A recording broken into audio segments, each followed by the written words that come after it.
A mother and her 10-year-old daughter went on a weekend ski trip to a resort and vanished without a trace.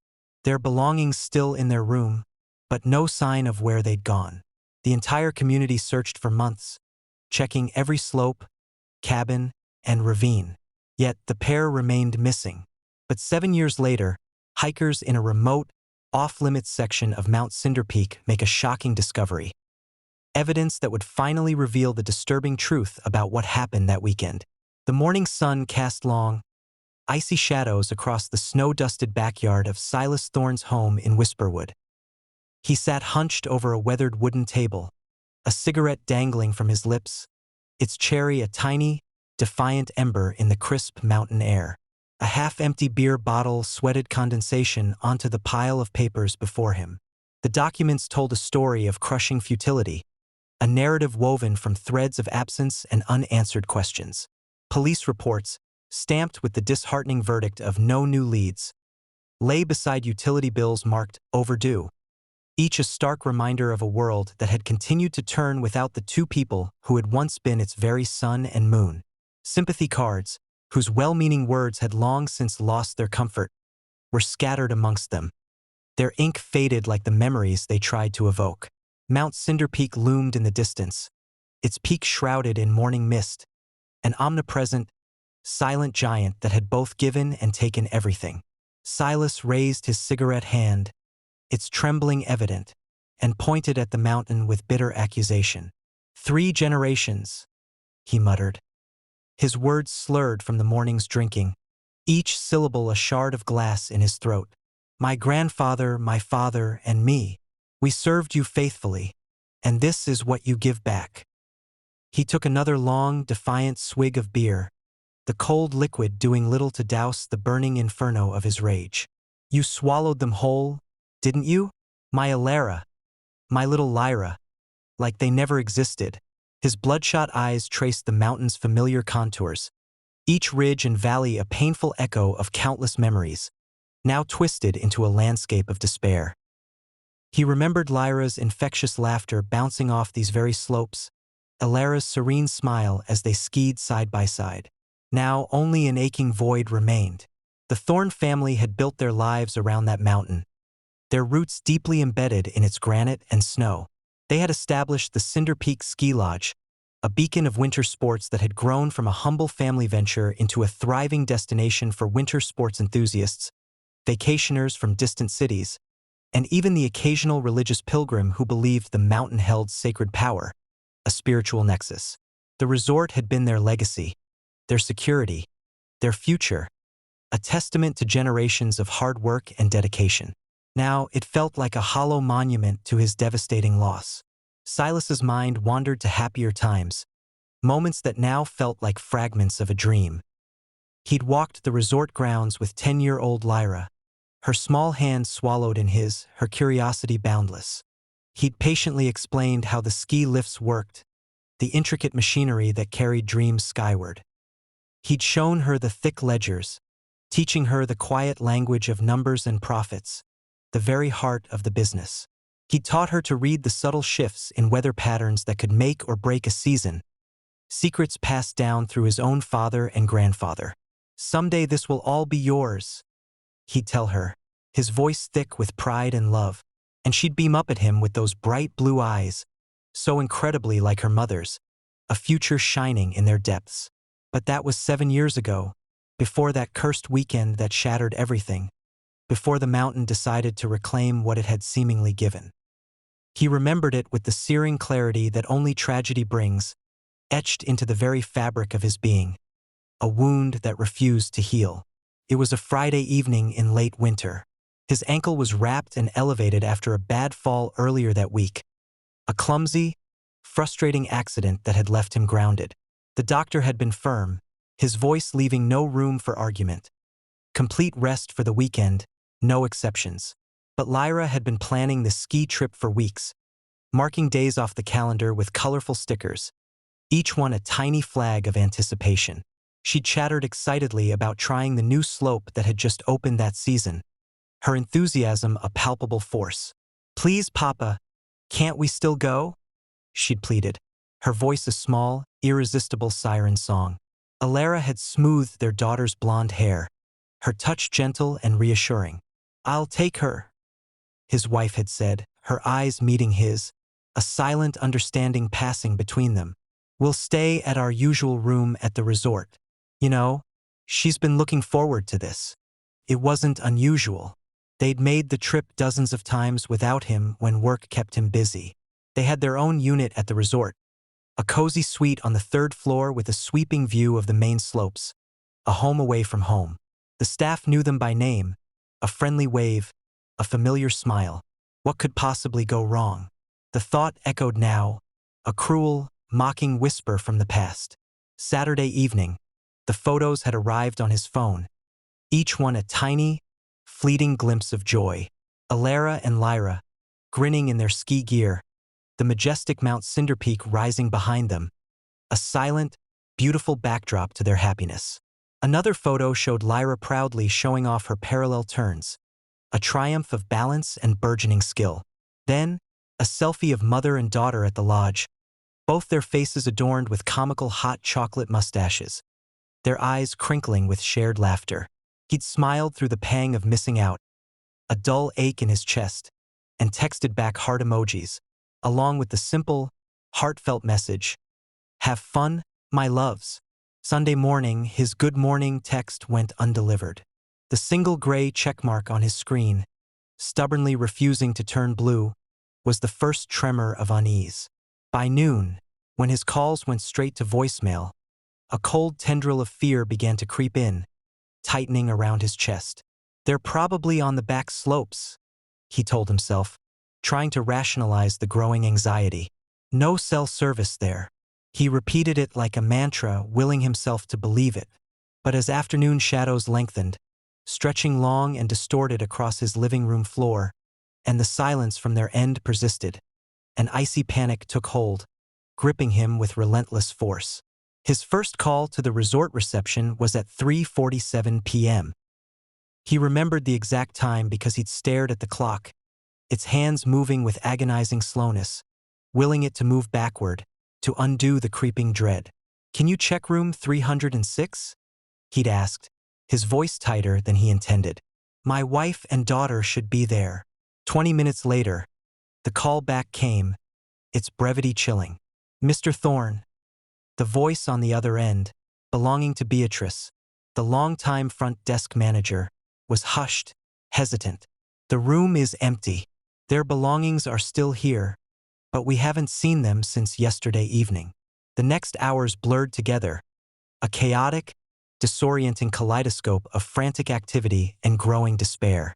Emergency calls, the resort security team scrambling, local police arriving as darkness fell, their flashlights cutting stark beams through the deepening gloom. By Monday morning, it was a full-scale search operation, a desperate race against time. Rescue teams, helicopters thrumming overhead, volunteers combing every trail and off-piste area, their faces grim with determination. Days became weeks. The community rallied, an outpouring of support and concern, organizing search parties that ventured deeper and deeper into the unforgiving wilderness, pushing beyond the known boundaries of the resort. They checked every cabin, every ravine, every possible shelter, no stone left unturned. Police investigated leads that led nowhere, chasing ghosts in the snow. They even discovered illegal cabins built by squatters and survivalists, hidden deep in the dense forest, illicit dwellings that spoke of a hidden world. But still, no trace of Elara and Lyra. The mountain kept its secrets. The first year, a fragile hope sustained him, a flickering candle in the encroaching darkness. They could be injured somewhere, he reasoned, perhaps trapped, waiting for rescue, a beacon of life in the vast, cold expanse. The second year, he bargained with fate, a desperate plea to a silent, indifferent universe. Even if Elara was gone, a part of him whispered, maybe Lyra had survived somehow, a tiny spark of resilience against all odds. By the third year, the hope had dwindled to a desperate, primal need. He just wanted bodies to bury, a finality, a closure to find, anything to stop the endless torment of not knowing. Now, 7 years later, the search had dwindled to a grim annual observance on the anniversary of their disappearance. a mournful ritual that did little to ease his pain. Silas still hiked Mount Cinderpeak occasionally, sometimes alone, a solitary figure lost in the vastness, sometimes with the few dwindling volunteers who still remembered, their faces etched with shared sorrow. But he no longer actively ran the Cinderpeak Ski Lodge, the resort that had been his life's work, his family's legacy.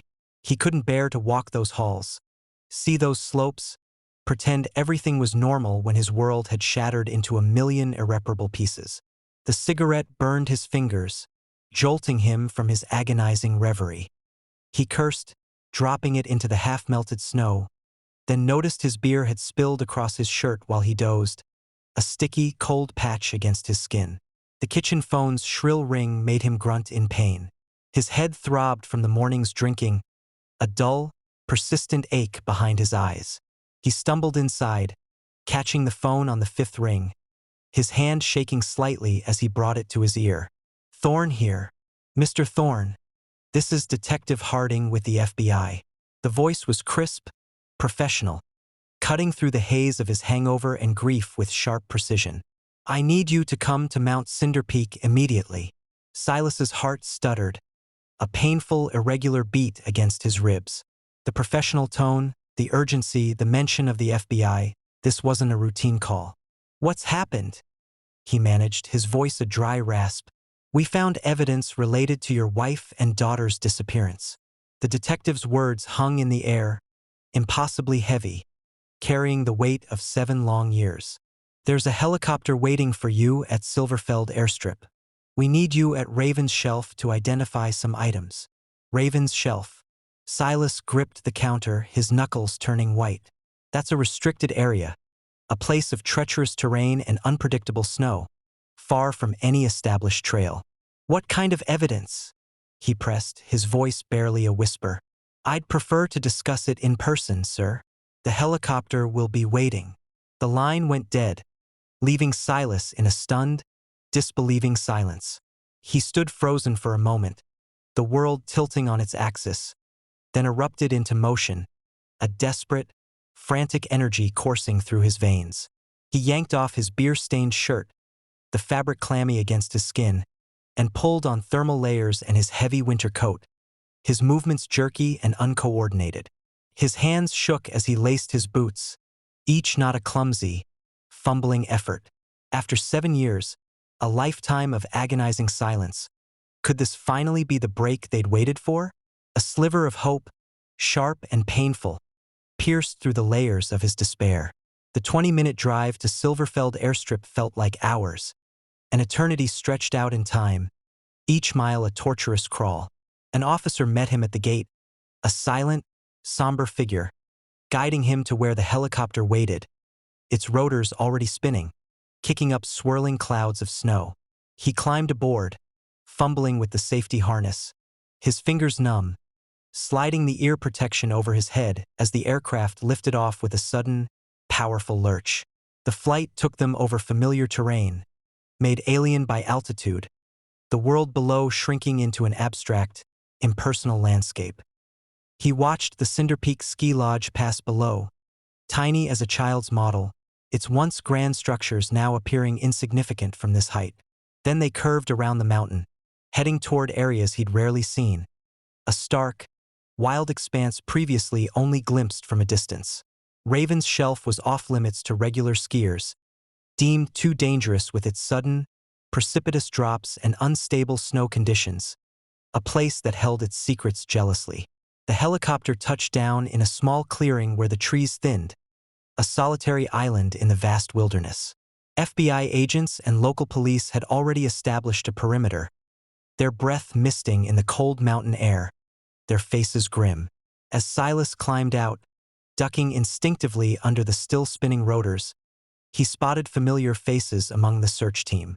"Mr. Thorne." A young man waved him over, his expression solemn. Silas recognized him immediately. Finn, one of the ski instructors from the resort, a kind, earnest young man who had always looked up to Silas. 3 other resort employees stood with him, their faces a mixture of sorrow and apprehension. "What are you doing here?" Silas asked, his voice hoarse. Finn shifted uncomfortably, kicking at a clump of snow with the toe of his boot. We were doing avalanche assessment training, checking the snow stability in the restricted zones for our advanced certification. He paused, taking a deep breath. But then, I saw something red poking out from under some rocks and fallen branches. Detective Harding approached, his face unreadable, holding an evidence bag. Through the clear plastic, Silas could see a red hoodie, small, child-sized. His knees nearly buckled. The world swam for a moment, the air thinning around him. "Is this your daughter's?" the detective asked gently, his voice almost a whisper. Silas took the bag with trembling hands. Even through the plastic, he knew. The little embroidered heart on the pocket that Elara had added. A tiny stitch of love. The tiny repair on the sleeve where Lyra had caught it on a fence during a playful mishap. A testament to her adventurous spirit. "Yes," he whispered, his voice cracking. "It's hers. She was wearing this when they left. I'm certain." Finn spoke up, his voice hushed. "I recognized it from the missing person flyers. They're posted all over the resort. Everyone knows about." He trailed off awkwardly, his words catching in his throat. The detective produced another evidence bag. This one contained a man's winter jacket, expensive looking, with custom stitching and unusual pocket placements. "This was found approximately 20 meters from the hoodie," Harding explained, his voice flat. "Hidden under deadfall. We believe it's connected to the disappearance." Silas studied the jacket through the plastic. The fabric was high quality, not something one would find in local stores. Definitely custom-tailored with those unique seam lines and specialized pockets. "I've never seen this before," he murmured, his brow furrowed in concentration. "Mr. Thorne, I need you to think back to that weekend 7 years ago. Do you remember anyone at the resort wearing something like this? Any staff, guests, anyone who might have stood out? After 7 years?" The question hung in the air, impossibly vast. Silas shook his head, a wave of despair washing over him. "But the resort would have records, security footage." Harding sighed, a sound of weary resignation. "The old footage was overwritten years ago, unfortunately. But sometimes people remember unusual details. That's why I'd like to return to the resort, show this jacket around. Someone might recognize the custom work." Silas nodded slowly, his eyes kept returning to the red hoodie. A tangible link to his lost daughter after all this time. After all this time, to find it here, so far from any normal ski route, hidden, as if someone had deliberately tried to conceal it. "Can you show me exactly where these were found?" Finn led them through the trees to a cluster of rocks near a steep drop-off. "The hoodie was wedged here," he explained, pointing with a gloved hand. "Under these branches, like someone had tried to hide it, and the jacket was over there," another employee added, pointing to a depression in the ground covered with years of pine needles and decaying leaves. Silas stared at the spots, trying to imagine what had happened here. An accident? A struggle? Why were the clothes separated? And where were Elara and Lyra? "We'll need to expand the search grid from this point," Detective Harding said, his voice decisive. "But first, let's see if anyone at the resort recognizes this jacket. Even a small lead could break this case open." As they walked back to the helicopters, Silas caught Finn's arm, his grip tight. "You and the others, thank you for volunteering to search over the years. I know it's affected the resort's reputation, having the owner's family vanish like that." Finn looked uncomfortable, his gaze shifting. "We all loved Lyra, Mr. Thorne. She was like the resort's little mascot. And your wife was always so kind to everyone. We never stopped hoping." The helicopters lifted off, their powerful blades slicing through the cold air, carrying them down the mountain toward answers Silas both craved and feared. As the resort came into view, a familiar sight now imbued with a chilling new significance, he gripped the evidence bag containing Lyra's hoodie, a tangible link to his daughter after 7 years of agonizing, desolate nothing. The helicopter touched down on the resort's helipad, the familiar sight of the Cinderpeak Ski Lodge spreading before them, a sprawling complex of rustic elegance and bustling activity. Staff members emerged from various buildings, their faces a mixture of genuine joy at seeing Silas back on the grounds, a rare sight in recent years, and apprehension at the unexpected police presence. Beatrice, the front desk manager who'd worked there for 15 years, her hair now flecked with silver, was the first to approach, her smile faltering as she noticed the FBI agents. "Mr. Thorne, it's so good to see you back." Her voice was soft, laced with concern. "Is everything all right?" "Gather everyone in the conference hall," Silas said, his voice hoarse but firm, cutting through the pleasantries. "All staff, including the contracted instructors. It's important." Within 20 minutes, the resort's main conference room was packed, a sea of anxious faces. Lift operators, hospitality staff, maintenance crews, ski instructors, faces both familiar and new, all stared at Silas with a mixture of curiosity and concern.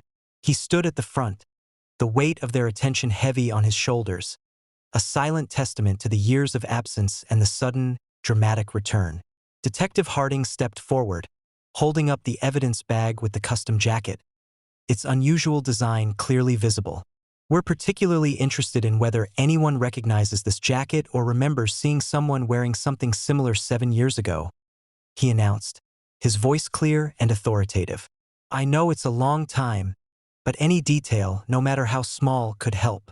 The FBI agents began calling staff members one by one into a smaller adjoining room for individual interviews, the hushed murmurs of their questions barely audible.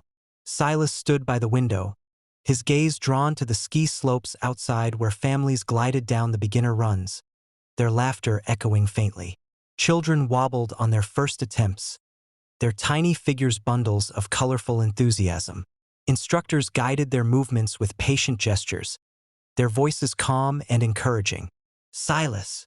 He turned to find Julian Vance emerging from the interview room. The ski instructor looked much the same as he had 7 years ago. Athletic build, sun-weathered face, the easy confidence of someone who'd spent his life on the slopes. "Julian." Silas extended his hand, a ghost of a smile touching his lips. "It's been too long. Far too long." Julian's handshake was firm, his grip surprisingly strong. "What's this about finding evidence?" Beatrice mentioned something about Lyra's clothing. His brow furrowed with concern. Her red hoodie, hidden up near Raven's shelf, and a man's jacket. Julian's face creased with what looked like genuine concern. "My God, after all this time. I'm so sorry, Silas.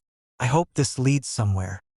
He glanced at his watch, a subtle, almost imperceptible shift in his demeanor. "I wish we could talk more, but I have my afternoon session starting." The advanced group. "Of course, don't let me keep you," Silas said, the words feeling oddly hollow. "I'm glad I could help, even if I didn't have much to tell them. That jacket. I've never seen anything like it around here." Julian squeezed Silas's shoulder, a gesture of camaraderie. "It's good to see you back, even under these circumstances." As Julian headed toward the equipment room, Silas found himself following, drawn by an instinct he couldn't quite name. He needed to see something normal, something that connected him to happier times, to the resort as it used to be. Outside, the afternoon sun reflected brilliantly off the snow, a dazzling spectacle of white light. Julian's students assembled, a group of 8 children, mostly girls, ranging from perhaps 10 to 14 years old.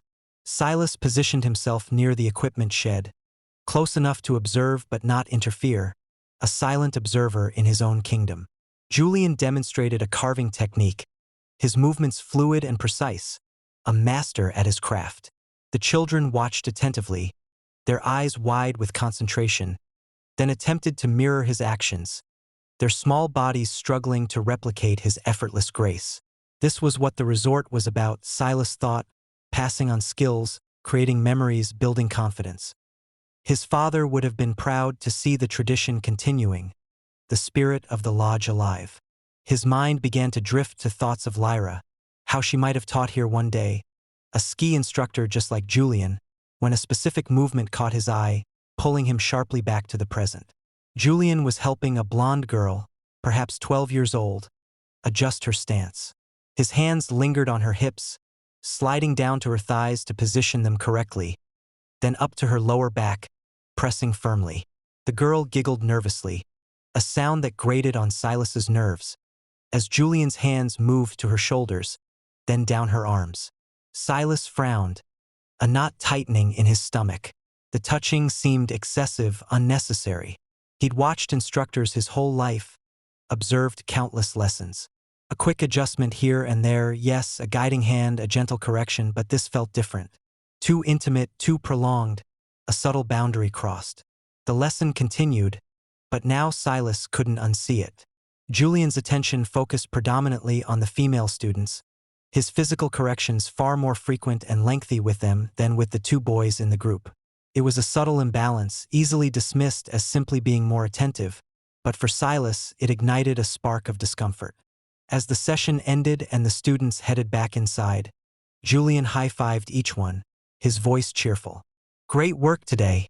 Hot chocolates waiting in the lodge." A dark-haired girl, older than the others, perhaps 14, lingered. "Mr. Vance, I need to use the restroom." "I'll walk you," Julian offered immediately, his smile unwavering. "Don't we have a policy about that?"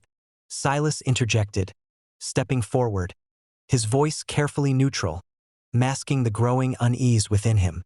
"Female staff accompany female students." Julian looked genuinely surprised, his eyes widening slightly. "Oh, Silas, I didn't see you there. Besides," Silas continued, addressing the girl directly, his gaze steady, "you look old enough to find your way. The restrooms are just inside the main entrance." The girl shrugged, a flicker of something unreadable in her eyes, and headed off alone. Julian's jaw tightened, almost imperceptibly, a muscle twitching beneath his tanned skin. "Just trying to be helpful," he said, his voice a little too casual. "Some parents appreciate the extra supervision." "Of course." Silas kept his tone neutral, a forced calmness. "Safety first." Detective Harding approached them, having noticed the brief exchange, but apparently dismissing it as internal resort business, a minor workplace friction. "Mr. Thorne, we've completed the initial interviews. We'll head back to analyze the responses and run some database checks on that jacket. I'll update you tomorrow." "Thank you, Detective." As the FBI agents prepared to leave, their vehicles already rumbling to life, Silas scanned the area for Julian, wanting to smooth over any awkwardness from their interaction. But the ski instructor had vanished, leaving only the tracks of his skis in the pristine snow and an uneasy feeling in Silas's gut that he couldn't quite shake, a persistent, unsettling itch he couldn't ignore. After the police vehicles disappeared down the mountain road, their red and blue lights fading into the distance, Silas stood alone in the resort lobby. The familiar pine-scented warmth, the comforting crackle of the fireplace, the distant sound of skis being racked, it all felt like stepping back in time, into a life that had been violently interrupted. He climbed the grand staircase to the third floor, his footsteps echoing in the empty hallway, each step a heavy weight against the silence. Room 306. His hand trembled slightly as he inserted the key, the small click of the lock a surprisingly loud sound in the stillness. The door opened to reveal a time capsule, everything exactly as he'd left it 7 years ago. A room frozen in a moment of agonizing departure, untouched by time or grief. Silas moved to the bookshelf, his eyes scanning the familiar titles, and pulled out a thick photo album, its leather cover worn smooth from years of handling. He sat heavily on the plush couch, the springs sighing beneath him, and opened it, immediately transported to happier times. A painful journey into a past that felt both incredibly vivid and impossibly distant. The first pages showed the resort's early days.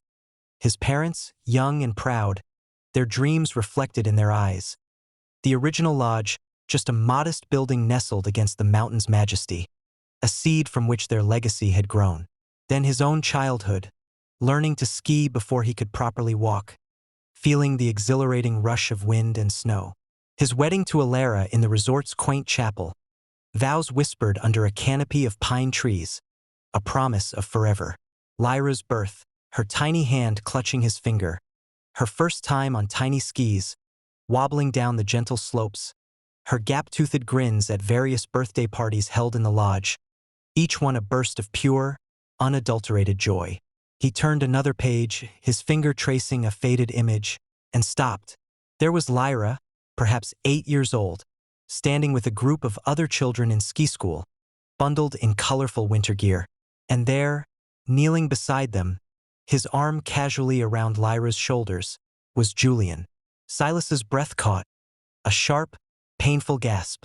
The jacket Julian wore in the photo, navy with distinctive white panels, unusual pocket placements, those same unique seam lines. It was unmistakably similar to the jacket found on the mountain. Silas fumbled for his digital camera, his hands shaking, clicking through to the photos he'd taken that morning of the evidence. He held the camera's small LCD screen next to the album, comparing the images. The fabric pattern was identical, the custom stitching unmistakable. Only the years of weathering, the wear and tear of time, distinguished the jacket in evidence from the one in the photograph. A chill ran down Silas's spine, a cold, creeping dread that began in his core and spread outward, combined with Julian's behavior earlier, the way he'd touched that student, the subtle, almost imperceptible lingering of his hands. The pieces began to click into place, forming a terrifying mosaic. Silas closed the album with a decisive thud and headed downstairs to the front desk, his heart pounding a frantic rhythm against his ribs. Beatrice looked up from her computer, her brow furrowed with concern. "Mr. Thorne, everything all right? I need to see Julian Vance's teaching roster," Silas said, his voice clipped urgent. "Current, and if you have them, from 7 years ago." Beatrice's fingers flew over the keyboard, her usual calm replaced by a quiet efficiency. "Of course. Let me print those for you." The dot matrix printer shrieked to life, a mechanical groan that seemed to mirror the turmoil in Silas's mind. Slowly producing the documents, line by laborious line, Silas studied the papers under the desk lamp, the harsh fluorescent light illuminating the undeniable pattern. In Julian's current classes, roughly 80% of the students were female. Looking back through the historical records Beatrice had found, the ratio had been strikingly similar for years, a consistency that now felt deeply unsettling. "Just curious," Silas said carefully, his voice betraying none of the escalating alarm he felt. "Do parents specifically request Julian? Or is it just scheduling coincidence that he has so many girls in his classes?" Beatrice considered, her head tilted to the side. "You know, now that you mention it, he does seem popular with the mothers. They say he's very good with shy children, especially girls. Builds their confidence, they say." The words sent another uneasy ripple through Silas, a cold premonition. He thought of Lyra, how she'd been nervous about skiing the advanced slopes, how Julian had always been so encouraging, so patient. Too patient? Too encouraging? "Could I use your phone?" Silas asked, his voice steady despite the turmoil inside. "Of course." Beatrice gestured to the phone on the desk. Silas dialed Julian's cell from memory, some numbers you never forgot, numbers etched into your brain by years of shared history. It rang 3 times before the familiar voice answered, cheerful, unconcerned. "Julian, it's Silas. Listen, I was thinking, it's been far too long since we really talked. How about dinner tonight? My treat." There was a pause, a beat of silence that stretched, pregnant with unspoken meaning. "Tonight." Julian's voice, when it finally came, sounded oddly strained. "That's rather sudden." "I know, I'm sorry. I wanted to ask earlier, but you'd already left. It's just being back here. All these memories. I could use the company of an old friend." "I understand." Julian's tone softened, a veneer of normalcy returning. "I have classes at other resorts tomorrow, so I can't stay out late, but dinner would be nice." "Perfect. I'll pick you up around 6 o'clock. We could hit that little diner in Ravenbrook." "Is it still open?" "The Miner's Rest?" "Yes, still there. 6 works. See you then." As Silas hung up, Beatrice cleared her throat, a polite cough. "Mr. Thorne, I hate to bother you with this, but while you're here, we have a problem in the old storage room. Hot water tank's been leaking." Silas sighed, a tired, weary sound. Back to being a property owner, to the mundane problems of upkeep. "Show me." He gathered his belongings, the photo album, the roster copies, tangible evidence of his terrifying new suspicions, and followed Beatrice down the narrow stairs to the basement level that led to the old storage room.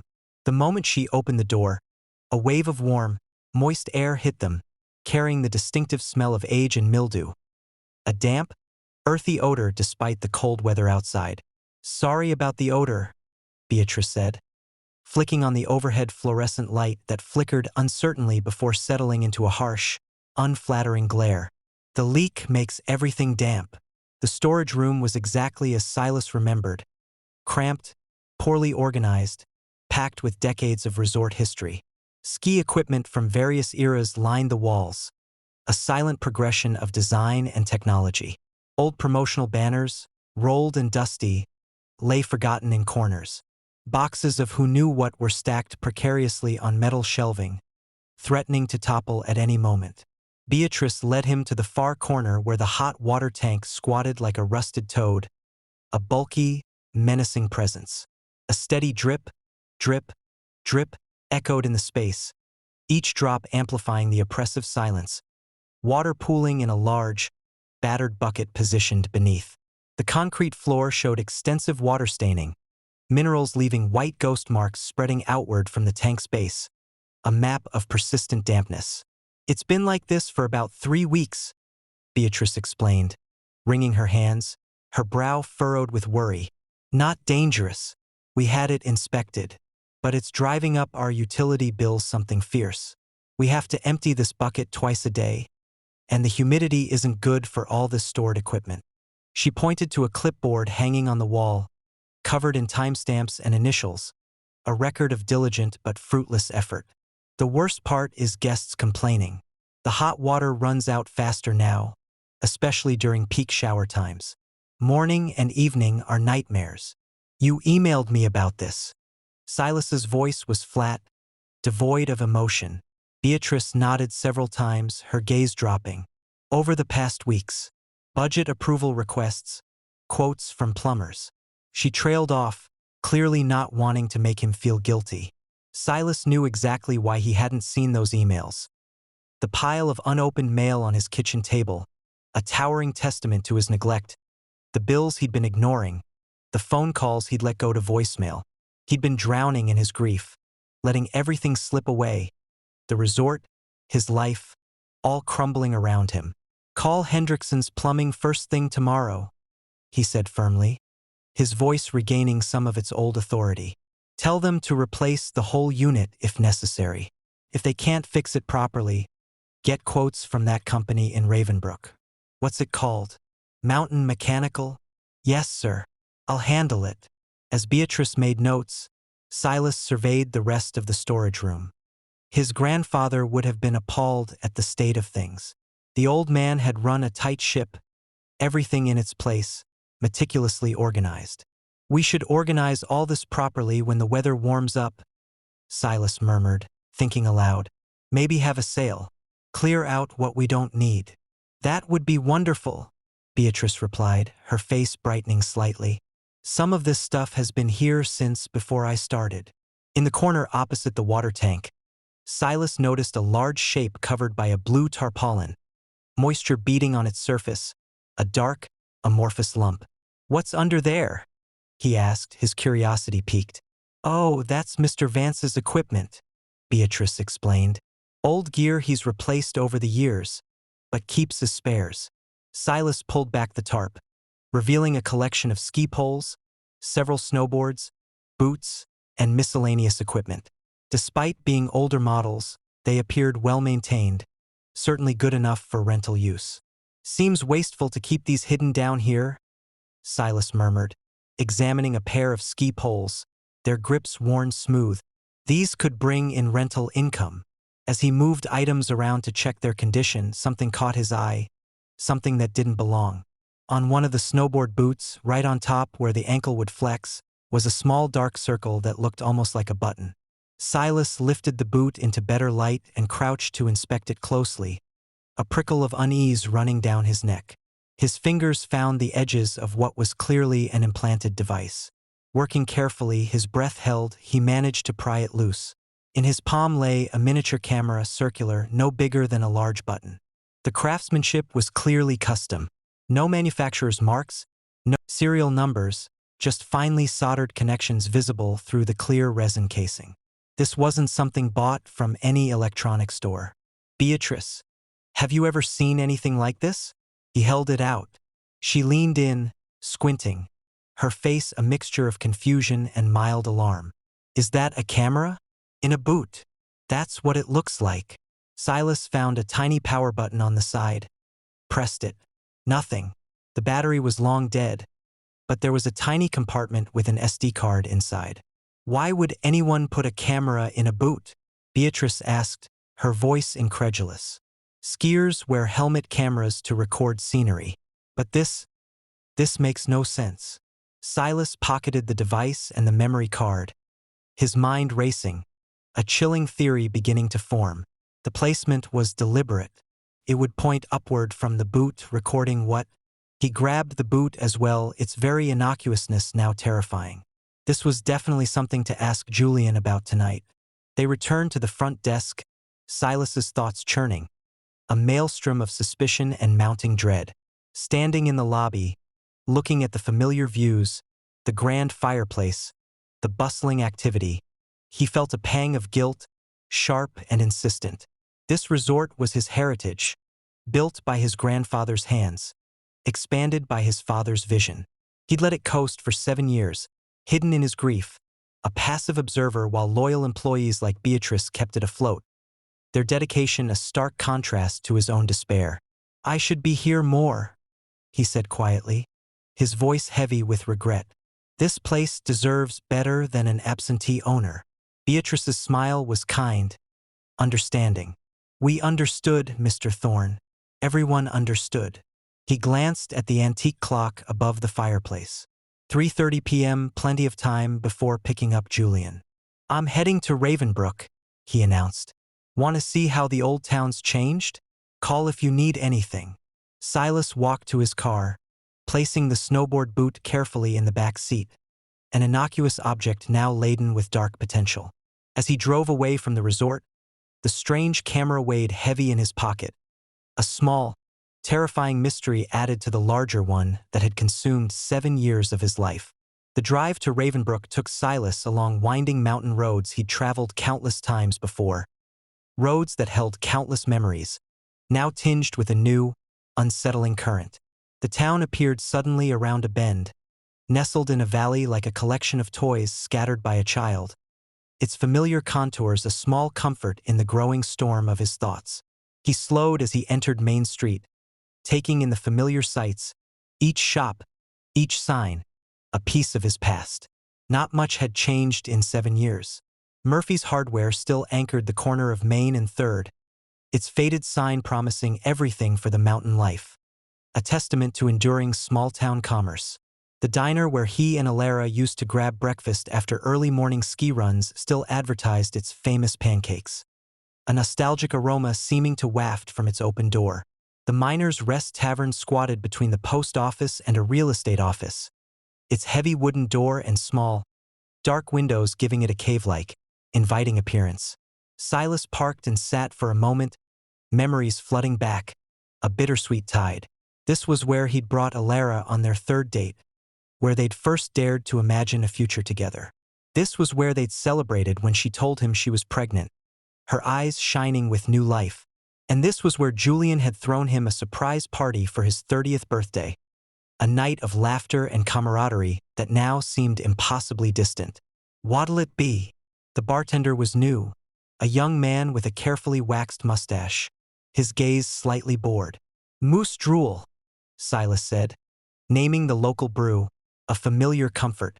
As the bartender pulled his draft, Silas settled onto a bar stool and tried to organize his thoughts, to make sense of the chaotic storm swirling in his mind.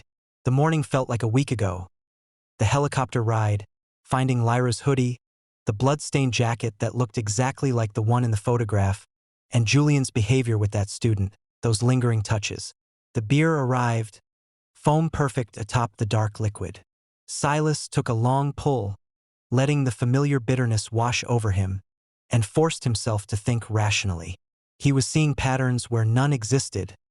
He told himself, letting grief and desperation color his perceptions. Julian had been his friend for 15 years. They'd vacationed together.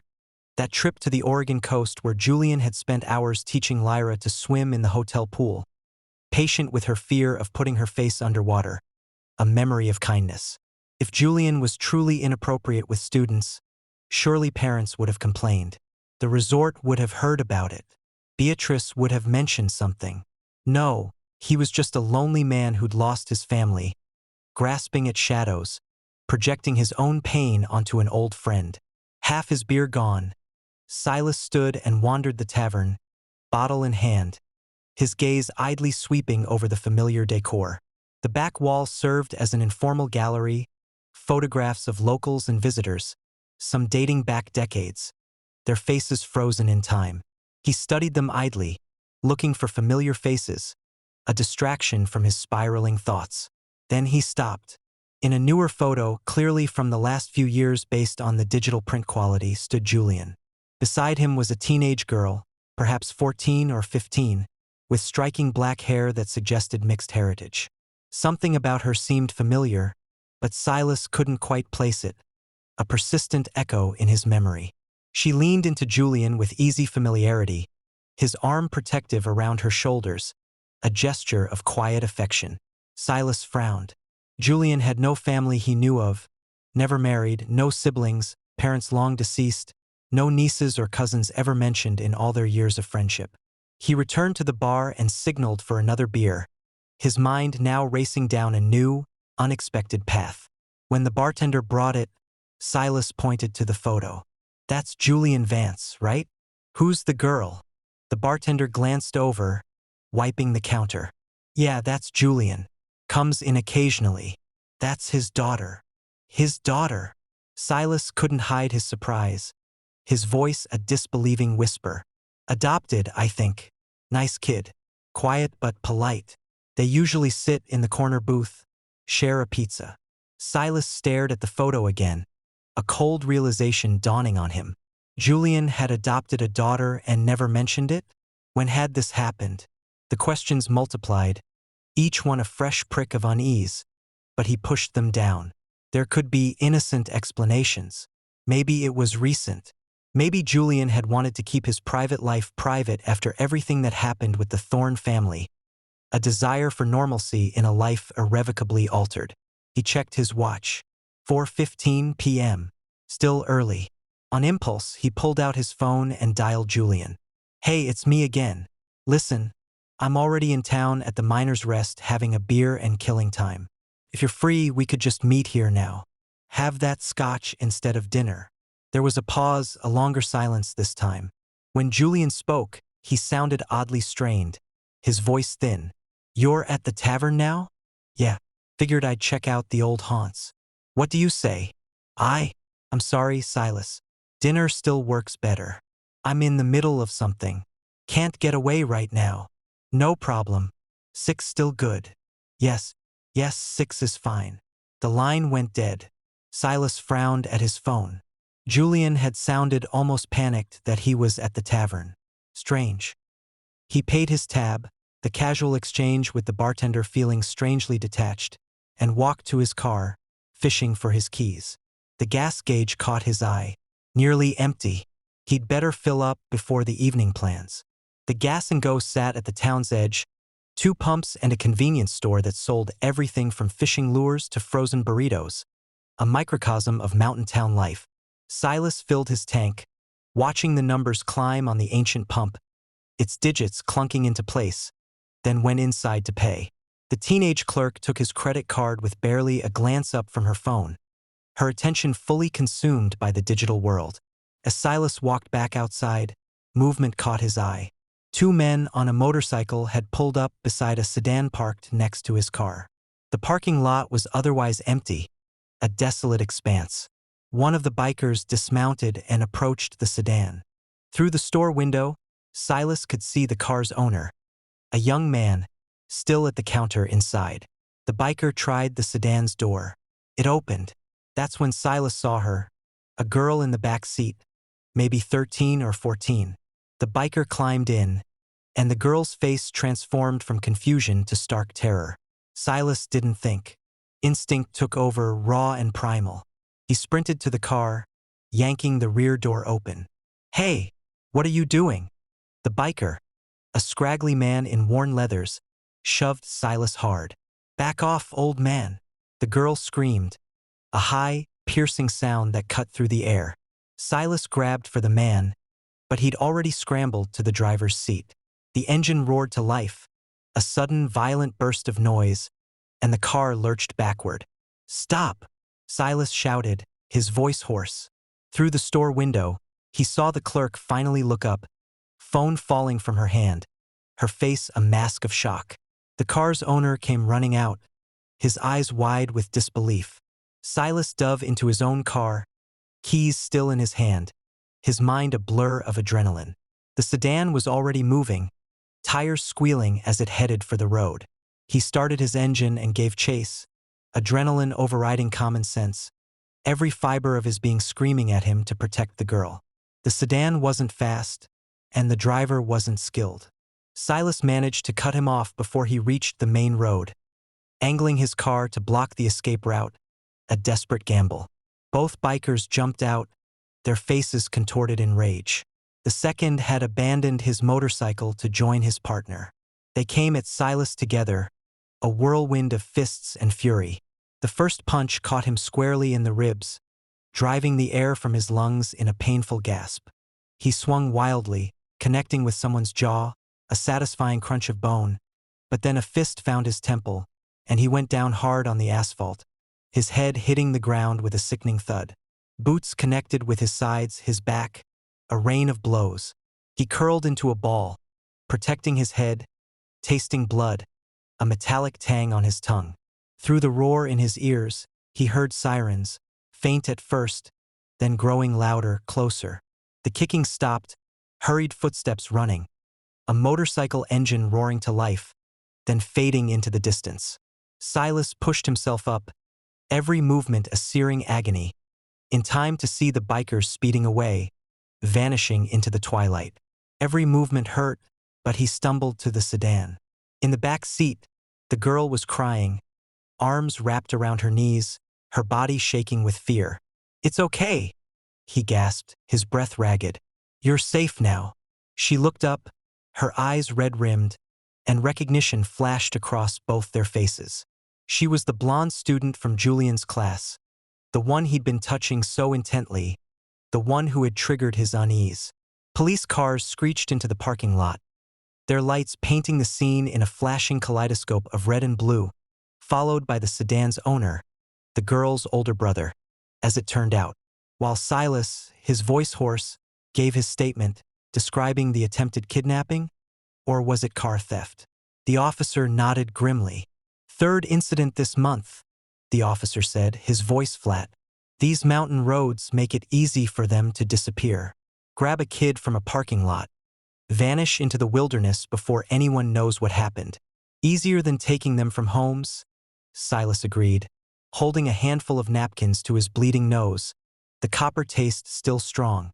"You need medical attention," the officer observed, his gaze taking in Silas's battered face. "Those are some nasty cuts. I'll drive myself to the clinic." The girl had calmed down enough to speak, her voice small but clear. "Thank you," she said quietly, her eyes wide with a fragile gratitude. "I'm Chloe." "I know," Silas said, a weary smile touching his split lip. "We met this morning at the resort. You're one of Julian Vance's students." Her face lit up despite the trauma, a brief flash of childhood innocence. "You know Mr. Vance? He's the best teacher ever. I was so scared of skiing when I started, but he always knows exactly what to say. He makes me feel brave." She smiled shyly, a genuine, unforced expression. "I've been taking lessons from him for 2 years now. My parents say he's worked miracles with my confidence." Silas studied her face, looking for any sign of discomfort when speaking about Julian, any hint of the unease he himself felt. There was none, only genuine affection and admiration, a childlike trust. Maybe he really had been imagining things, letting his own trauma cloud his judgment. "I'm glad you're safe, Chloe," he said, then turned to her brother. "Keep a closer eye on her. The officer's right. It's getting dangerous out here." With effort, Silas made it to his car, each movement sending a fresh wave of pain through his body. In the rearview mirror, he could see the damage to his face. A split lip, a rapidly swelling eye, blood from his nose. Every turn of the steering wheel sent fresh waves of pain through Silas's ribs, a dull, persistent ache that vibrated through his entire body. His face throbbed where the biker's fists had connected, and he could taste copper with each swallow, a grim reminder of the violence he'd just endured. The clinic's neon sign appeared through his swelling left eye like a beacon, its familiar glow promising relief. The waiting room was mercifully empty, a quiet reprieve. Within minutes, a nurse led him to an examination room where Dr. Evans, who'd been treating the people of Ravenbrook for 30 years, whistled low at the damage. "Bar fight?" the doctor asked, a wry smile on his face, beginning his examination with practiced ease. "Something like that," Silas muttered through his split lips, the words a painful effort. As the doctor cleaned his wounds and applied butterfly bandages with gentle precision, Silas pulled out his phone. His hands shook slightly as he dialed Julian's number, a familiar sequence of digits. "Silas, are you on your way?" Julian's voice came through, clear and seemingly unconcerned. "Actually, no. I've had a bit of an incident, some trouble at the gas station.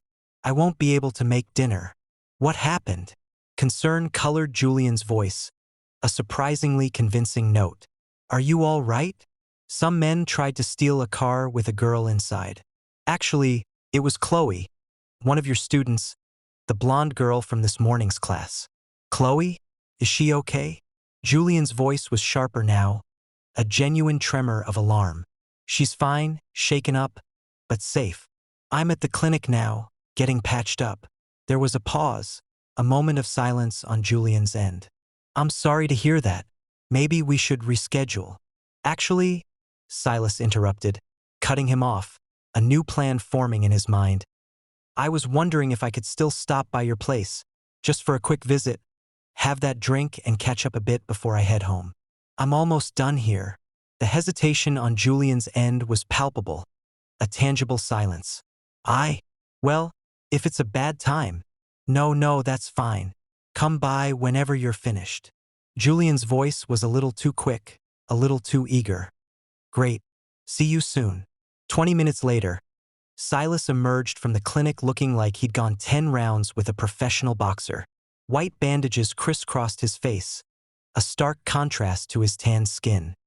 His left eye was swelling shut, a throbbing purple bruise forming, and every breath reminded him of the boots that had found his ribs, each inhalation a painful reminder. He stopped at Mountain Spirits Liquor, grabbing a bottle of the good Scotch Macallan 12, the one they used to share on special occasions, a liquid comfort. If he was going to have this conversation with Julian, he needed the liquid courage, a way to steady his nerves. Julian's house sat on a quiet street near the town's edge, a modest two-story with white siding and green shutters, looking unremarkable, idyllic even. Silas had been here countless times before, but tonight something felt different, a subtle shift in the atmosphere. All the curtains were drawn tight, an unusual sight for Julian, who always complained about needing natural light. Silas knocked, then waited and waited. Just as he raised his hand to knock again, locks clicked, a series of metallic sounds, and the door opened. "Jesus, Silas." Julian's eyes widened at the bandages, a genuine look of shock. "You look terrible." "Sorry about the wait," Julian added quickly, his voice a little strained. "I was just cleaning up." "What are you, my mother?" Silas attempted a grin, wincing as it pulled at his split lip, sending a fresh jolt. They both laughed, the sound slightly forced, a shared moment of uncomfortable levity. "Hey, I've been living the bachelor life for 7 years," Silas continued, gesturing around him. "My place is a disaster zone. No judgment here." Julian stepped aside to let him in. The house was indeed tidy, almost obsessively so. Every surface gleamed, not a single item out of place. a stark contrast to Silas's own chaotic existence. It smelled of pine cleaner and something else, artificial air freshener, perhaps trying to mask a deeper scent. "Let's sit out back," Julian suggested. Leading the way through the spotless kitchen to the rear deck, they settled into patio chairs, the evening air cool against Silas's battered face. A crisp mountain chill. He produced the scotch bottle with a flourish, the amber liquid glinting in the fading light. "Figured we deserved the good stuff." Julian fetched glasses while Silas looked around the backyard. Like the house, it was meticulously maintained. The grass looked like it had been trimmed with scissors, every blade perfect. "So tell me what happened," Julian said, pouring generous measures of scotch. The clink of glass against bottle surprisingly loud in the stillness. Silas recounted the gas station incident, downplaying his injuries, focusing on the attempted kidnapping of Chloe. They sipped their scotch, the familiar burn of comfort, the silence punctuated by the distant chirping of crickets. The conversation gradually shifted to safer ground, a dance around the edges of their strained friendship. "The resort. I had no idea you'd been helping out there," Silas said, genuinely surprised. "Beatrice never mentioned it." Julian shrugged, a casual gesture. "The last 3 years, things were getting a bit chaotic. Staff needed guidance, someone to make decisions. I just stepped in where I could. I should have been there. You shouldn't have had to." Julian held up a hand, a dismissive gesture. "What you went through, Silas? I can't imagine. The resort was the least of your worries. I was happy to help. The systems your father put in place are solid. I just made sure people followed them." They drank in silence for a moment, the weight of unspoken history heavy between them, before Silas carefully broached the subject that had been nagging at him, the core of his visit. "I noticed something today watching your class. Most of your students are girls. Is that a trend now? More females interested in winter sports?" Julian's hand tightened almost imperceptibly on his glass, a subtle tremor. "Oh, it's seasonal, really. Trends change. This year just happens to have more girls than boys signing up. Pure coincidence." "I also noticed," Silas chose his words carefully, his gaze steady on Julian's face. "You seem very hands-on with instruction, especially with the female students." Julian shifted in his chair, suddenly fascinated by his scotch, avoiding Silas's eyes. "What do you mean?" "Just that there was a lot of physical guidance. Touching. You want to be careful about that these days. Parents can be sensitive, right?" "Yes." Julian's laugh was strained, a brittle sound. "You're absolutely right. I'll be more careful. Don't want any complaints." He stood abruptly, his movements stiff. "Hey, let me show you something. I've converted the spare bedroom into a hobby room. Got some new equipment you might find interesting." Silas followed him inside and up the stairs, noting how Julian kept glancing back, almost imperceptibly, as if to make sure he was following, to keep him in sight. The spare bedroom had indeed been transformed. What was once a simple guest room now housed an impressive collection of winter sports equipment, a shrine to skiing and snowboarding. "This is a Rossignol XV," Julian said, picking up a snowboard with obvious pride, running his hand along its surface. "Magtech edges, perfect for powder days. And this one." He moved to another board, launching into technical specifications, his voice animated, enthusiastic. Silas half listened, his attention drawn to a door on the far wall. Through the partially curtained window in the door, he could see what looked unmistakably like a workshop. Tools hanging on pegboard, neatly organized. Coils of wire, electronic components scattered on a workbench, a soldering iron gleaming under a focused light. Julian noticed his gaze. "That's just my repair room. You know how it is. Boards get dinged. Bindings need adjustment. Cheaper to fix them myself than pay shop prices." "You do your own repairs now. Since when are you a tech guy?" Silas asked, a flicker of suspicion igniting. "Picked it up over the years. It was time." Julian's voice was casual, but his eyes darted away, just for a second. "It was time." Silas reached into his pocket and pulled out the small camera device, the weight of it surprisingly heavy in his palm. Speaking of tech, maybe you can tell me what this is. Julian froze, his casual demeanor evaporating. What's that? Found it in the resort storage room with your old equipment. Embedded in a snowboard boot. Looks like some kind of camera. I've never seen anything like that. Julian's voice was thin, a forced lie. Really? Silas moved toward the workshop door, peering through the window, his gaze sweeping over the workbench. Against the far wall leaned a snowboard with an identical device embedded in its surface. Unmistakable. Coils of wire sat beneath a table covered in dozens of SD cards, neatly labeled. Because it looks like you have the same setup in there.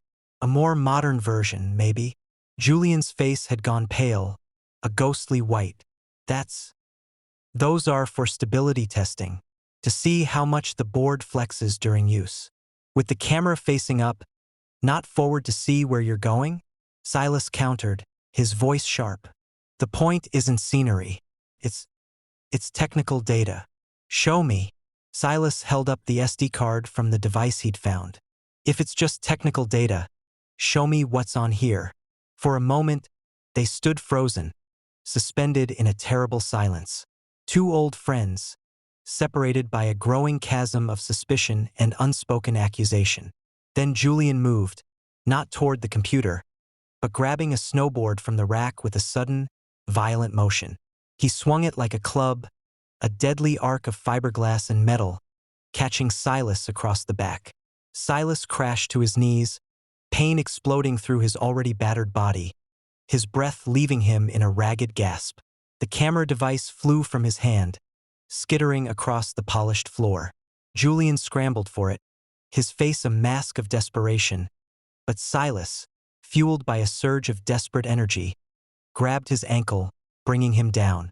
They grappled on the floor, two middle-aged men fighting with a desperate, primal fury.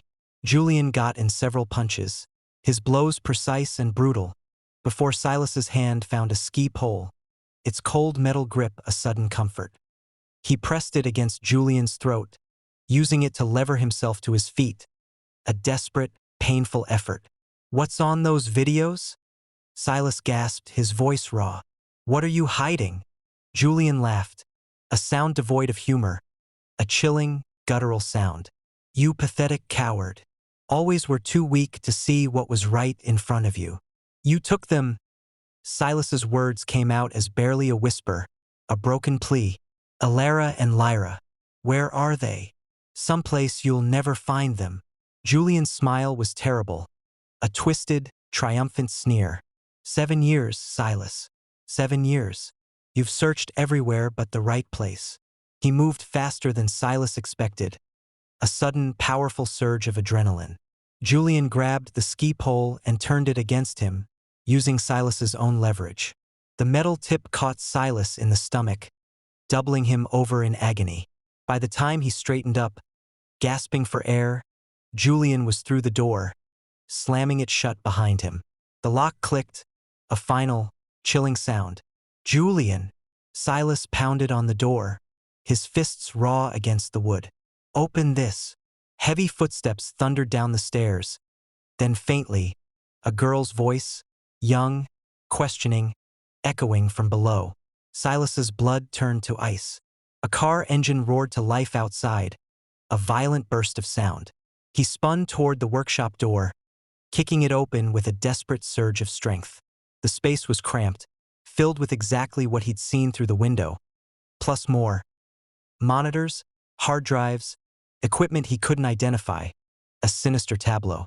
He grabbed a coil of wire from the table and returned to the locked door, his hands shaking as he worked the wire into the lock mechanism, his fingers clumsy with adrenaline and pain.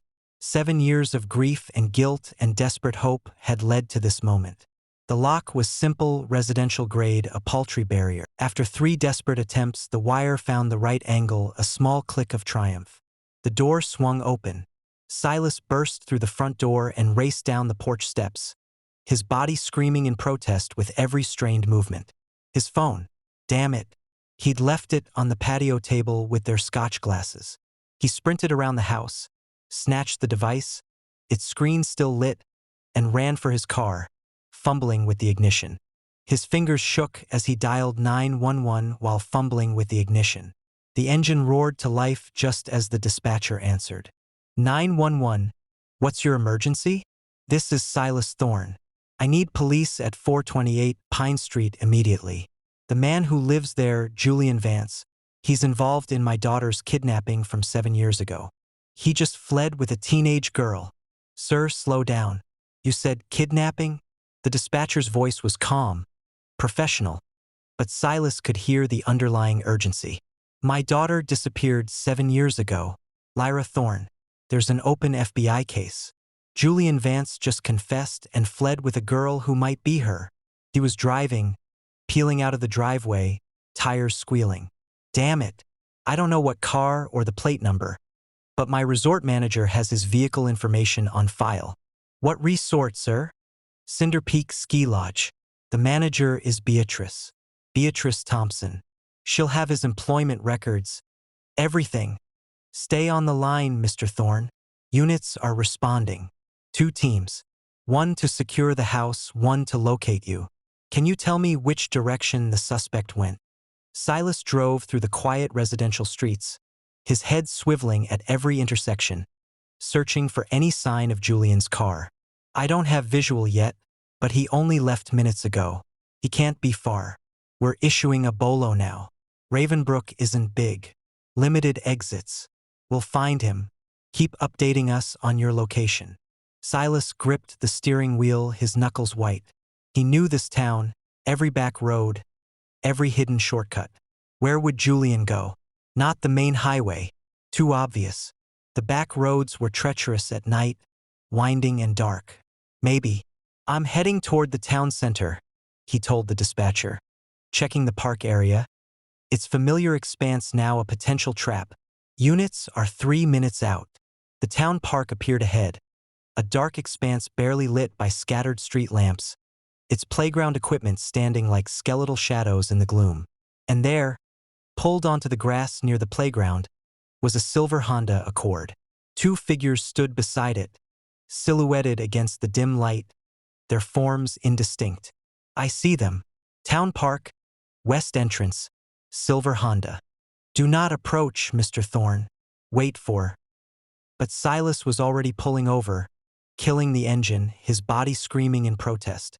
He could hear sirens in the distance, growing louder, closer, but rage and 7 years of anguish propelled him forward, overriding every instinct for caution.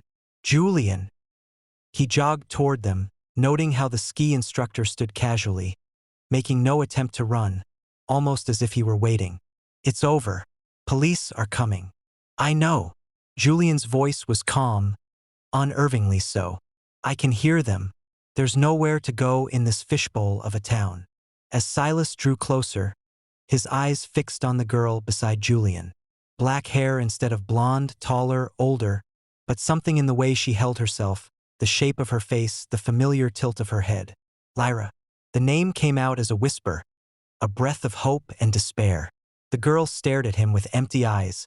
No recognition, no emotion, just a blank, 1,000-yard stare that made his heart shatter. A profound, chilling void. What did you do to her? Silas took a step forward, his fists clenched, a primal scream building in his chest. Did you drug her? Drug her. Julian laughed, a cruel, mocking sound that scraped against Silas's raw nerves. I never needed to. Lyra chose-me. Lyra loves me of her own free will. He turned to the girl, his hand resting on her shoulder. Tell him, sweetheart. Tell the man how you feel. Lyra remained silent, her gaze unfocused, distant, as if she were seeing through him, past him, into some other world. She doesn't even recognize me. Silas took another step forward, desperation clawing at him. Because she doesn't want to. Julian spread his arms wide, a gesture of perverse triumph. But I'll give you a chance, old friend. The police are coming. We both know that. So here's my offer. You and me, man to man. If you win, I'll surrender peacefully and tell them everything. But if I win, you'll have proven what I've told Lyra all these years. That you're too weak to protect anyone. That's insane. Win or lose, you're going to prison. Am I? Julian smiled, a chilling, predatory grin. Or will Lyra tell them how she came with me willingly, how you abandoned her, how you never— I never do it. Both men turned, startled. Lyra had spoken, her voice flat and emotionless, a ghost of her former self. Lyra, sweetheart, you don't? He repeated, looking at Silas for the first time, her eyes still vacant. Prove who's stronger. Silas's mind reeled. What had Julian told her? What twisted narrative had he fed her for 7 years? What insidious poison had he dripped into her mind? But looking at his daughter's face, seeing the challenge there, mixed with something else or a flicker of hope, a fear, he knew he had no choice. Fine. They circled each other on the damp grass, two middle-aged men about to settle 7 years of deception and agonizing loss with their fists. Julian moved first, a boxer's jab that caught Silas's already swollen eye. Pain exploded through his skull, a searing agony, but he pushed through it, tackling Julian around the waist. They went down hard, rolling on the ground, a desperate, grunting tangle of limbs. Julian was in better shape, his movements precise and economical where Silas's were desperate, fueled by pure, unadulterated rage. A knee to the ribs drove the air from Silas's lungs, leaving him gasping. Hands found his throat, squeezing, the pressure intense, suffocating. The sirens were louder now, a wailing crescendo. Red and blue lights painted the trees at the park's edge, flashing through the darkness. You were always weak, Julian hissed, his voice guttural, his breath warm on Silas's face. That's why I took them. You didn't deserve. Silas's hand found a rock in the grass, a jagged, heavy lump. Without thinking, he brought it up, ready to smash it into Julian's temple, to end it all, to obliterate the source of his torment. But as he drew back his arm, a primal urge for retribution surging through him, he caught sight of Lyra watching. Her face was no longer blank. There was fear there, raw and unmistakable. Uncertainty. If he did this, if he crushed Julian's skull, what would that make him? Just another violent man in his daughter's already traumatized life. Another trauma for her to carry. Another scar on her fragile soul. With effort that felt superhuman, a monumental act of self-control, Silas dropped the rock, letting it fall with a dull thud. Instead, he bucked his hips, using the last of his strength to reverse their positions. Now he was on top, his fists raining down on Julian's face, blow after blow, a desperate outpouring of 7 years of suppressed fury. Mr. Thorne, that's enough. Police officers surrounded them, their voices authoritative, pulling Silas off Julian. He didn't resist, collapsing onto the grass, his body spent, as they cuffed Julian. The ski instructor laughed, a broken, bloodied sound, even as blood ran from his nose and seeped into his beard. See, Lyra? He rasped, his eyes fixed on the girl. He's no different than me, just another angry man who solves problems with his fists. Shut up. An officer hauled Julian to his feet, his grip firm. You have the right to remain silent. Silas struggled to stand, his eyes finding Lyra. She stood frozen, arms wrapped around herself, a statue of terror. A female officer, Officer Reyes, approached her carefully, her voice gentle. Honey, I'm Officer Reyes. Are you hurt? Lyra didn't respond, her gaze fixed on some distant point. Silas limped closer, moving slowly, hands visible, a silent plea. Lyra, it's me. It's Papa. Do you remember me at all? For a moment, nothing. A suffocating silence. Then her face crumpled, a mask of control shattering, revealing raw, agonizing pain. You weren't there. You were supposed to protect us, and you weren't there. I know. I'm so sorry. Mom slipped on the ice. She fell and hit her head, and there was so much blood. The words tumbled out now, a torrent of suppressed trauma breaking free, years of silence shattering into fragmented memories. Julian found us. He said he'd help. But Mom, she didn't wake up. And he said it was your fault, that you didn't care enough to come with us. Silas's knees nearly buckled, the ground threatening to give way beneath him. Elara had fallen. Lyra, I wanted to be there. My ankle. He protected me. Her voice rose, hysterical, a desperate cry. When you couldn't, he kept me safe and promised to take care of me. He always kept his promises. You didn't even look for us in the right places. I looked everywhere. For 7 years, I never stopped. Lies! She screamed, her voice cracking. He told me you wanted to get rid of us, that we were holding you back from your freedom. That's not true. Everything I did was for you and your mother and Julian. Silas forced himself to stay calm, despite the agony in his heart. The police found his jacket near your red hoodie. There was blood on it, Lyra. They're testing it now, but I think he might have hurt your mother. Confusion flickered across Lyra's face, a momentary break in the fog of manipulation. My hoodie. The red one you wore that day. We found it on the mountain. No! She shook her head violently, tears finally streaming down her face. No, he said when I was ready to let go of my old life, I should give it to him as a symbol. He said we could be family and more, that no one could separate us if we were both. The implication hit Silas like a physical blow, a chilling realization. He saw the same dawning horror on the officers' faces. Oh, sweetheart, Officer Reyes said gently, stepping closer. We need to get you checked out. The ambulance is here. Paramedics approached with a gurney, their movements calm and practiced. Lyra looked lost, 17 years old, but with the confused vulnerability of the 10-year-old she'd been when taken. Julian said he loved me, she whispered, her voice barely audible, and the words were like knives twisting in Silas's heart. He taught me things. Let me dye my hair so I look different. When we went out, people thought I was his daughter. Just his daughter. Silas wanted to scream, to rage, to find Julian in the police car and tear him apart with his bare hands. Instead, he kept his voice steady, a monumental effort of will. What he did was wrong, Lyra. None of it was your fault. I liked him, she said, and the words were like hot blades, sharp and agonizing. He was kind to me, gentle. He made me feel special. I know this is confusing, Officer Reyes said, her voice soothing, but we need to take you to the hospital now, okay? Make sure you're not hurt.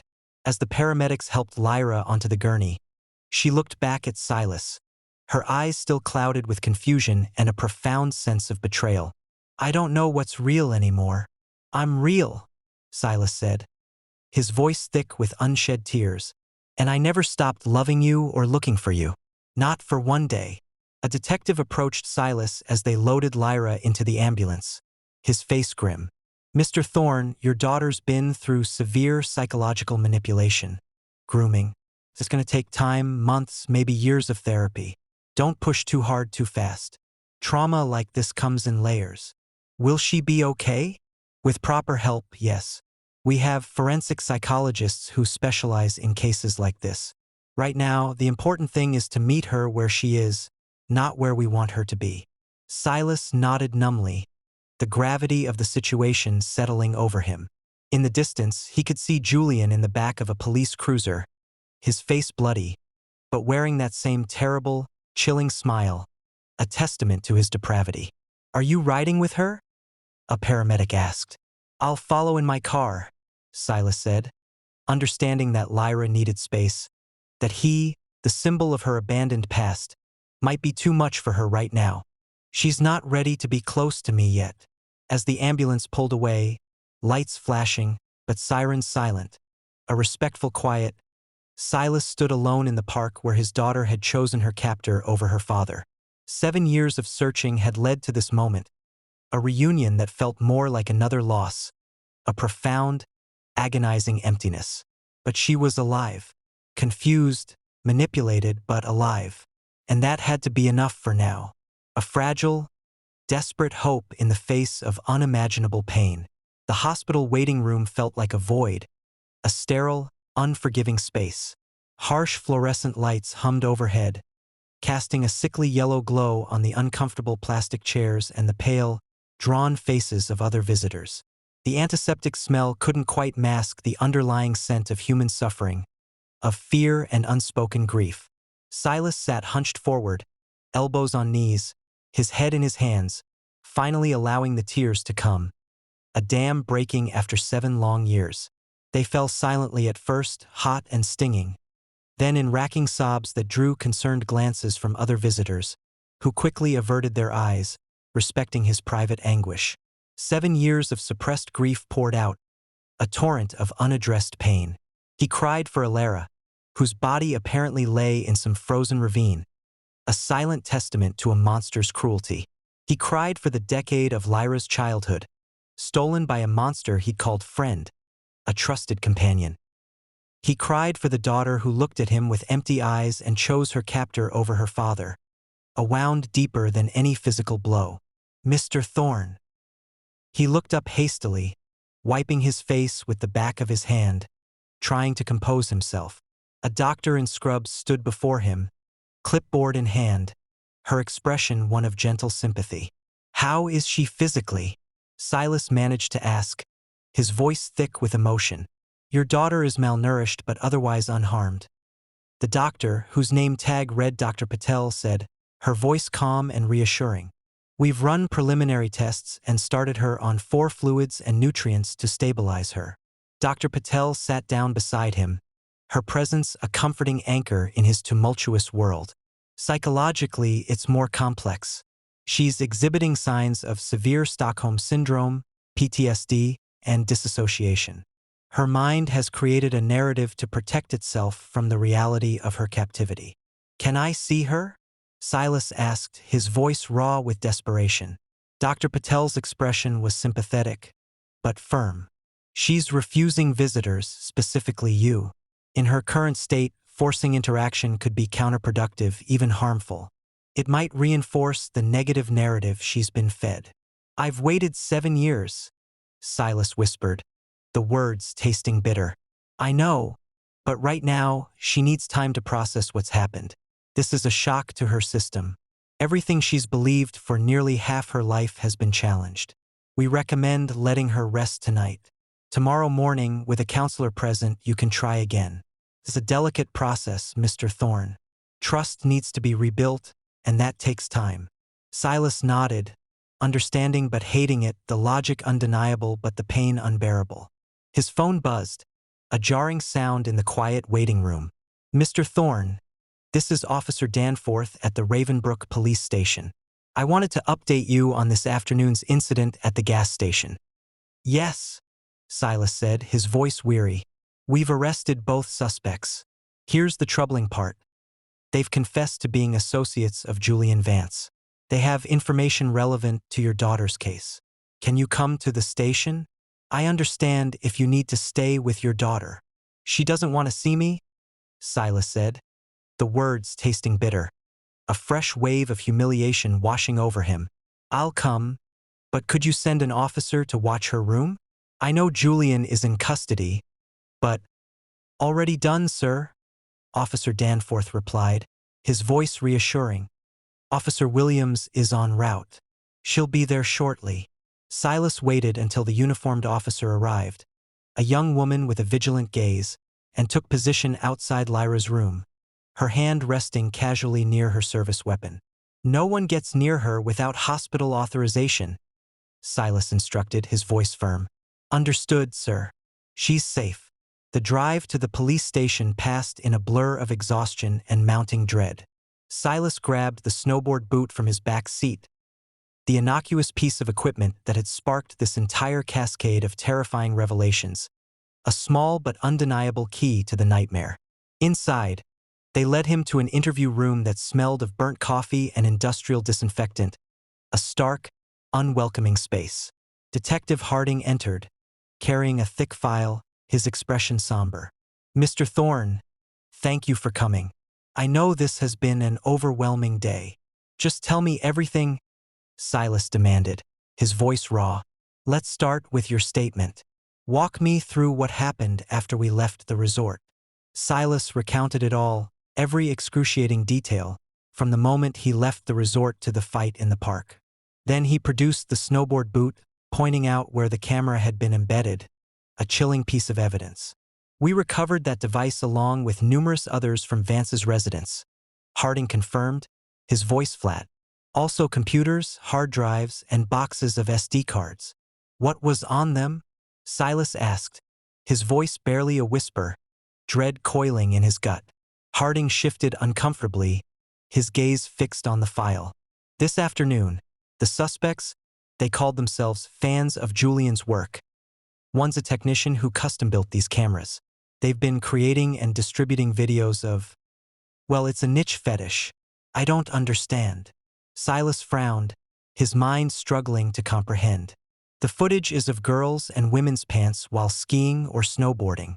Fully clothed, but filmed from angles that emphasized certain areas. The movement, the way fabric stretched and shifted. Silas felt sick, a wave of nausea washing over him. That's what he was doing? Recording his students for years. Apparently starting with boots to capture walking footage, then experimenting with board-mounted cameras for skiing angles. He had a whole network of buyers for this content online. But they're just wearing winter clothes. How is that? Sexualization doesn't require nudity, Mr. Thorne. These predators fetishize the mundane. The fact that the girls were unaware they were being filmed was part of the appeal. Vance was making significant money selling these videos online. All those students. Silas thought of Chloe's praise for Julian. How beloved he was by parents and children alike. How universally trusted. No one suspected. His reputation was spotless. Trusted instructor, pillar of the community. Parents specifically requested him for shy daughters because he was so good at building confidence. Harding's voice turned grim. Classic grooming behavior. He selected vulnerable targets, built trust, created an image of a kind, compassionate mentor. And my daughter? What did he tell you about 7 years ago? Harding opened the file, his fingers tracing lines on a document. Vance gave a full confession. He admits he'd been obsessing over Lyra for years before that weekend. When he saw Elara and Lyra arrive without you, he saw an opportunity. The detective read from the transcript, his voice devoid of emotion. A cold, clinical recounting of unimaginable horror. Vance approached Elara that morning, claimed there was storm damage to a cabin near a slope she managed, suggested they ski out to check it, said Lyra would enjoy the trail to Raven's Shelf. Once there, he attacked Elara from behind with a ski pole. He killed her. Silas gasped, the words coming out strangled, a raw cry of anguish. He claims she hit her head on rocks when she fell, but given the blood on his jacket and the blunt force trauma, we believe it was intentional. He disposed of her body in a ravine, then took Lyra to a modified cabin. It has an underground room he'd prepared. We searched every cabin. Silas choked out, remembering the endless, fruitless searches. This one was off official records. Vance had been modifying it for years, creating his own private space, a hidden dungeon. Lyra was kept there for the first several months, while search efforts were most intense. He participated in searches, comforted you, Mr. Thorne, all while knowing exactly where she was. Silas's hands clenched into fists, his nails digging into his palms, the pain a distant, meaningless sensation compared to the agony in his soul. What did he do to her? According to his confession, he initially told Lyra you'd abandon them, that you didn't care enough to protect them. He provided basic education, books, carefully curated media, complete isolation except for his visits. Classic conditioning techniques. He became her only source of comfort, information, human contact. She believed his version of events completely. He taught her to distrust anything outside of his narrative. When did he… Silas couldn't finish the sentence, the implications too horrific to voice. Move her to his house? About 3 years ago. By then, he'd broken down her resistance. She believed his version of events completely. The hair dye was her idea, he claims, wanting to become a new person, to shed her old identity. He had her throw away the red hoodie as a symbolic gesture of leaving her old life behind. He even blamed Beatrice for keeping the equipment that exposed him, called her a stupid woman who couldn't follow simple instructions. He'd told her to throw away those old boots and boards. She thought they were still usable and stored them instead. Thank God for thrifty managers, Silas murmured, the irony bitter. And the intimate relationship? Harding's jaw tightened. He admits to sexual contact beginning approximately 2 years ago, claims it was consensual and that they were in love. He describes wanting a relationship that was both familial and romantic. His words, not mine. She was a child, a traumatized, isolated child. Exactly. Nothing about this was consensual. Your daughter was systematically groomed and abused by someone she trusted, someone who exploited her vulnerability and isolation. Silas felt hollow, utterly empty. Julian hadn't just stolen his daughter. He'd murdered his wife, twisted his child's mind, turned her into something unrecognizable, a hollow shell of the vibrant girl she once was. They concluded the interview with Silas signing various forms and permissions, his hand moving automatically, robotically. The drive back to the hospital was quiet, his mind processing the horrific details, each one a fresh stab of pain. Julian hadn't just stolen his daughter. He'd murdered his wife, twisted his child's mind, turned her into something unrecognizable. At the hospital, Officer Williams reported no incidents. Through the small window in the door, Silas could see Lyra sleeping, looking younger than her 17 years, a fragile, vulnerable figure. He settled into the uncomfortable waiting room chair directly outside, determined to be there when she woke, a silent sentinel. As exhaustion finally overtook him, Silas closed his eyes and spoke silently to Elara, a desperate plea to the woman he had loved and lost. I'm sorry I wasn't there. I'm sorry I couldn't protect you both, but I have her back now, and I swear I'll help her heal. I'll be the father she needs, however long it takes. I'll bring our little girl back. The fluorescent lights hummed overhead as Silas drifted into uneasy sleep, beginning his vigil. Outside Lyra's room, a broken father waited to rebuild what a monster had destroyed, one agonizing step at a time, towards a future that was uncertain, but now, at least, possible.